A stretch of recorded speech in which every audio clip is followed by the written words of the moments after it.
Salut à tous les bastonneurs et bastonneuses, moi c'est Forgy, et le catch c'est ce dont on va parler. AEW Week, semaine du 10 au 13 janvier 2023, Dynamite, Rampage, Collision, mais aussi Battle of the Belt. Je viens de sortir du premier épisode du MAG, une émission où je vous parle à cœur ouvert de moi et de plein de sujets du monde du catch. N'hésitez pas à le regarder et à venir en discuter dans les commentaires appropriés. C'est le retour à la maison de l'AEW, le Daily's Place, à Jacksonville, là où la fédération a passé toute la pandémie, et toujours une jolie occasion pour revenir un peu en arrière et saluer la mémoire de Brody Lee, qui sera au cœur de ses premiers shows. Du catch, mais avec force du catch.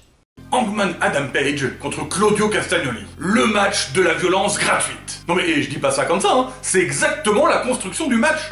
La semaine dernière, Adam a dit qu'il avait besoin de cogner sur quelqu'un pour se calmer, et Casta lui a répondu à Collision que ça tombe bien, lui il aime bien taper les gens, parce que c'est ce qu'il fait de mieux. Du coup, match de la violence gratuite, plaisir coupable, et y a pas à s'en vouloir. Ils sont tous les deux excellents pour ça. On a dès le départ des grosses lariats, la balançoire géante de Casta, des pile drivers, DDT et sauts en tout genre. Bref, les mecs sont motivés pour s'en mettre plein la tête. Et entre la violence, le réconfort, une petite bière pour la route, hein, Adam? C'est pas de la brutalité à la Mox contre Eddie. Y a plus de technique et d'acrobatie, c'est un autre style. But you are right.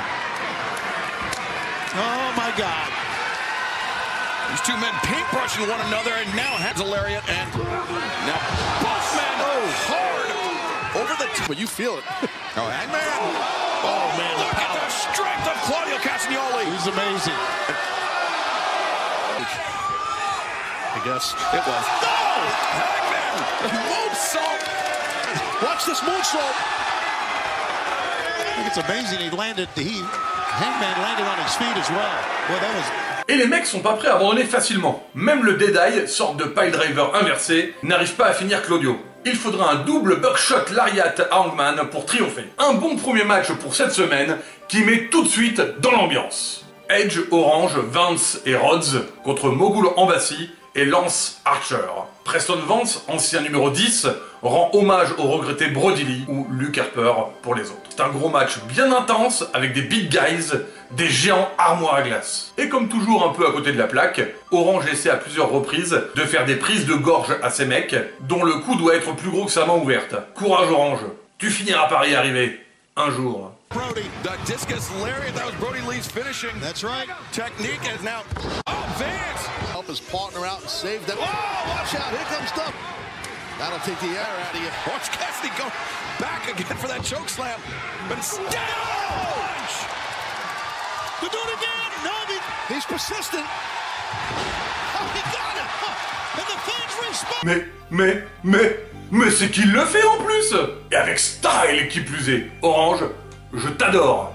Super rythme dans ce match, qui enchaîne les prises des différents lutteurs à un tempo de folie. Lance éclate la mauvaise cible, et c'est le chaos chez les heels. Spear de Copeland et lariat de Preston pour conclure ce match hommage à Lee. Les acclamés lâchent rien. Ils veulent s'unir au Bullet Club Gold contre le Royaume Indisputé, pour former le Bang Bang Scissor Gang. Moi ça me fait rire, je sais, c'est con.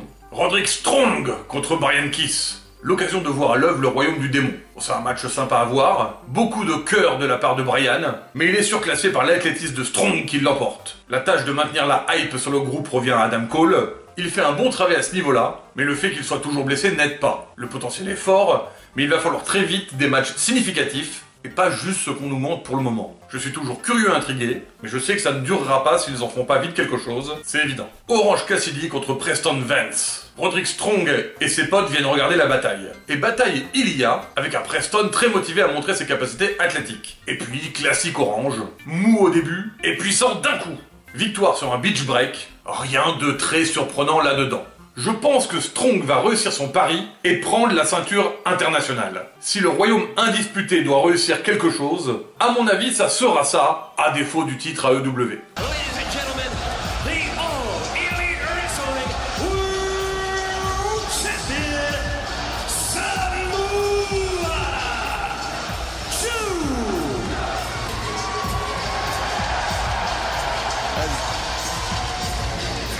Au cas où quelqu'un se demande si c'était une bonne idée d'avoir Joe en champion, y a qu'à écouter l'énergie qui se dégage de la foule rien qu'à son entrée. Joe compte reprendre les choses en main, plus de pleurnicherie dans les réseaux sociaux. Pour demander une chance au titre, il faut travailler sa réputation et le mériter. Et il a du challenge. Swerve vient s'annoncer comme prêt à se battre, puis Hangman s'interpose lui aussi avec une motivation acharnée, et enfin Hook se sent pousser des ailes. Je pense et j'espère que le projet c'est Swerve. Il faut pas que ça soit trop vite, parce que Joe saura du solide quelques mois. Donc il se fait Hook en entrée quoi. Et pendant ce temps-là, Swerve et Hangman se remettent une bonne petite couche dans la tronche. Peut-être un three-way, sans changement de titre au départ. Moi je vois bien Swerve champion à Double or Nothing.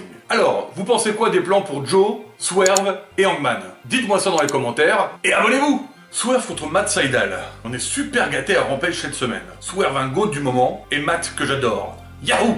Il aura mis du temps à revenir faire des matchs à l'AEW, mais son activité à la ROH et son équipe avec Christopher Daniels lui font vraiment du bien. Alors oui, Sydal est un jobber de luxe, mais il fait partie de ceux que j'aime voir catcher dès que possible. Il a quelques offensives et permet au match d'être un petit moment spectacle, mais Swerve est arrogant, fort, au-dessus du lot. La victoire ne fait pas un doute, il vise bien plus haut. Hangman va botter le cul de J.D. Drake pour se défouler. Ça lui prend quelques minutes à lui sauter dessus, mais il le finit avec un bon buckshot lariat, emballé, c'est pesé. Sammy Guevara contre Ricky Starks. Match solo en attendant le match tag pour les titres à Battle of the Belt quelques jours plus tard. Moi, je vais pas m'étendre là, ils combinent bien tous les deux, on voit qu'ils ont fait leurs armes en même temps ici pendant la pandémie. Des portés puissants, des sauts aériens, Guevara et Starks se moquent l'un de l'autre, c'est nul. Un bon match pour patienter quelques jours, avec une victoire de Sammy sur un gros coup de pied, et une high technique maneuver.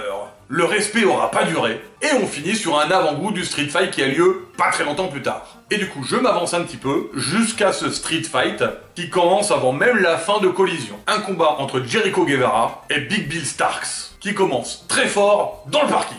On y va sur les carrosseries de voitures, à coups de panneaux de signalisation, ou même de briques. Et on a Sammy qui fait une charge de voiture de golf. Allez-y, backstage. Vous le trouvez photogénique, vous, Starks écrasé? Après des murs et des poubelles dans la gueule, on arrive enfin dans la salle. Beau périple. Chris Jericho now from behind. Who was that? It was Takeshita. Street fight. What? Look at this. All right, we're calling to the doctor. Women, you are about to witness, I'm afraid, one of the craziest. There's no evidence. Here he goes. Powerhouse Hobbs denied. This is right after Kenosuke Takeshita came in and whacked Jericho with that kendo stick and then this. My God. That's something I'm never going to forget. That right there. Oof. La Don Callis Family avait tout prévu et permet une victoire écrasante. C'est le moins qu'on puisse dire d'ailleurs. Hein. Ils nous ont vraiment gâtés niveau spot de l'extrême. Waouh, du beau spectacle. Chris, Willow, Thunder et Anna Jay contre Ruby, Sky, Saraya et Julia Hart. Second match à 8 en l'honneur de Brody Lee, Anna Jay étant elle aussi membre de son groupe. Alors le déroulé est assez simple, construction face, héros, contre heel, vilain. Avec Harley Cameron qui joue superbement la pétasse blonde, c'est très efficace. Remember Chris Statlander, she was TBS champion. That was until Julia Hart. Oh, wait a minute. Oh, now, hold on a second. Oh, man, they might be... This is like a quadruple something. Is it quadruple? Octuple. Exactly. A quadruple suplex. 8 women. Four over the top. Four crashing down. Eh bien, elles étaient motivées. Hommage rendu, c'est Anna qui fait taper Julia. Brody, si tu nous entends, on pense à toi. Ce qui nous mènera à un match en Rampage où Julia Hart a battu Anna Jay pour sa ceinture. Voilà quoi. Je dirais bien tout ça pour ça, mais c'est l'hommage qui comptait vraiment. Darby Allin et Sting contre Hobbs et Takeshita. Match tornado, ce qui veut dire pas de tag, et donc pas de repos pour Sting. Pas de règles, ça se bat partout, ce qui est du coup pas mal pour le public du Daily, qui peut vraiment profiter du main event du Dynamite. Et Darby qui peut pas empêcher d'envoyer son dos n'importe où. Le gars voulait monter l'Everest, il s'est rendu compte qu'il avait besoin de son shoot de catch, donc il est revenu se faire casser la gueule dans le ring. Quelle dévotion!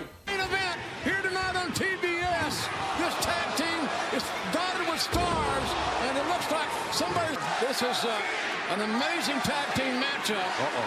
Didn't think of anything less, but oh my God! As Sting backs Hobbs up to that corner, Stinger splash. But Takeshita jumping knee. Look at his teamwork here, Darby Allin, like you said. Les prouesses et l'alchimie de tous ces gars sont impressionnantes. C'est divertissant en plus d'être techniquement abouti, un vrai bon moment de plaisir. Bon, Ric Flair est toujours un peu à la limite de la gênance, mais il fait vraiment qu'un petit truc ou deux, sans prendre de risques, donc tout va bien. Tant que ça en reste là, ça me va. À force, on va devoir faire des hommages à Darby, en plus de Brody. Il va vraiment finir par y rester. Mais bon, c'est sûr, ça claque les sauts suicides de 5 mètres de haut. On en redemande.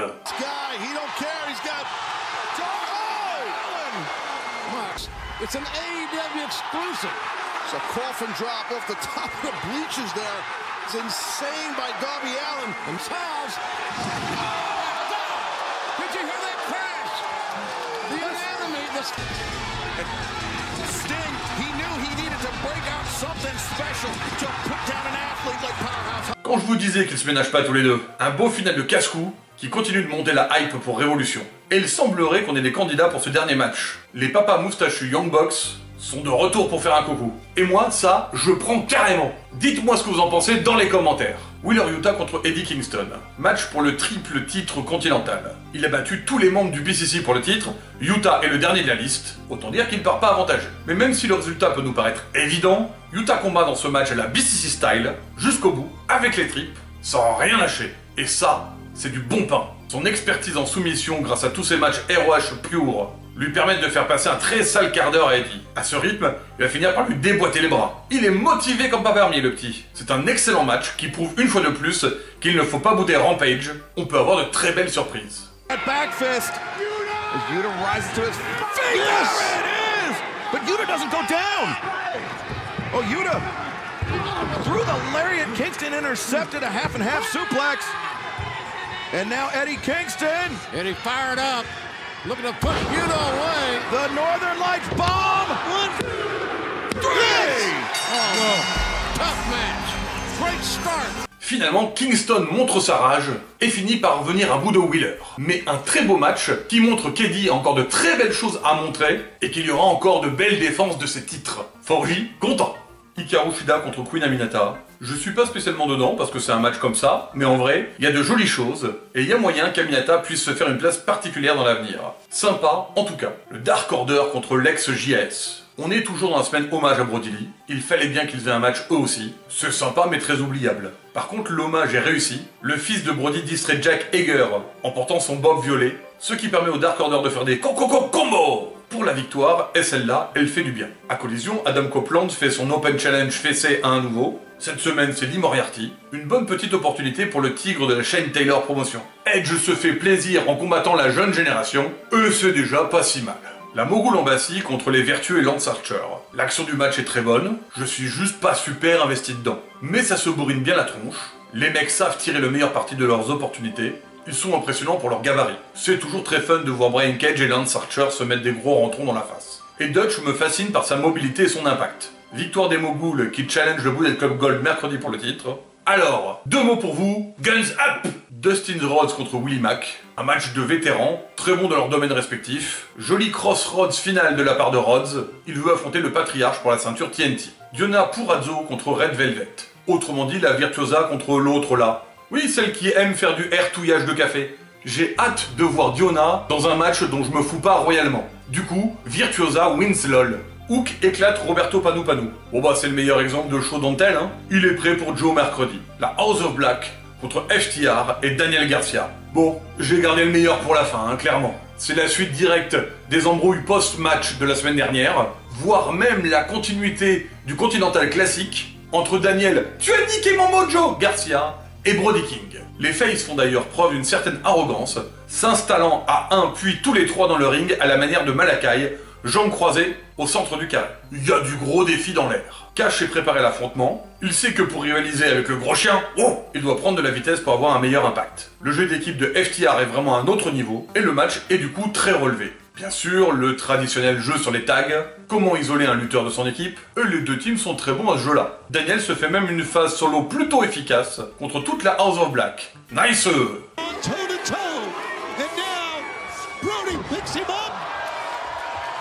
Guillotine choke in the chainsaw. The guillotine choke is on. I don't think he's got the leverage. Does not have it deep enough hold, Nigel. You're right. Here comes some help. Dax is back up along with Cash. It's gonna take two. What is this? Maybe three. What a move! A triple team party up on top. Oh, the Meteora! Harwood saved his partner. What an amazing main event we're having in a power slam. Oh, the big knee. Watch out for Garcia, still legal. He nailed it. Saito suplex. Oh, the kick. And both men are down. Everybody's down, and the fans are on their feet. What a match. C'est super serré, les deux trios tentant plein de grosses actions qui à chaque fois sont à deux doigts d'aboutir, les combos se mélangent, on a une profusion d'idées. C'est finalement une combinaison sur Dax qui va donner la victoire de la House of Black. Ça en reste pas là, les heels se font Matt Menard, qui était sagement en commentaire. Les faces reviennent en force avec des chaises, bref, l'histoire n'est peut-être pas encore finie. Et moi, ça me va, c'est du très bon pain. Allez, maintenant les actus de la semaine. Edge est le dieu Ares dans la série Percy Jackson. Et rien que pour ça, ça vaut le petit coup d'œil. R-Truth est à pisser de rire dans ses segments à Raw. Cette semaine, les montages photos avec le Judgment Day, c'est un pur plaisir. J'ai bien l'impression que Danielson et Mox sont perdus au Japon. Très bon week-end catch avec le segment très étonnant de Jack Perry qui déchire son contrat AEW à Battle in the Valley. Eh bien, je suis curieux, j'ai envie de voir ça, moi. On a aussi Matt Riddle dans un très bon petit match, Mustafa Ali dans sa tournée mondiale, après son petit passage en France, Mox et Shingo Takagi qui volent le show, oui carrément, et Will Ospreay qui se fait un dernier solo contre Okada, histoire de finir en toute beauté. Sans oublier la signature de Nick Nemes, alias Dolph Ziggler, à la TNA. Voilà pour cette semaine. Si vous voulez vous plonger dans ma chaîne, n'hésitez pas à faire un petit tour sur la vidéo de présentation. C'est une bonne petite nouvelle intro. Si ce n'est pas déjà fait, la première vidéo du mag vous attend. Une émission où je vais parler de mon parcours avec le catch, de Forgy Catch, mais aussi de CM Punk. Pour soutenir, commentaires, pouces bleus et abonnements sont les bienvenus. À tous les bastonneurs et les bastonneuses, à très vite!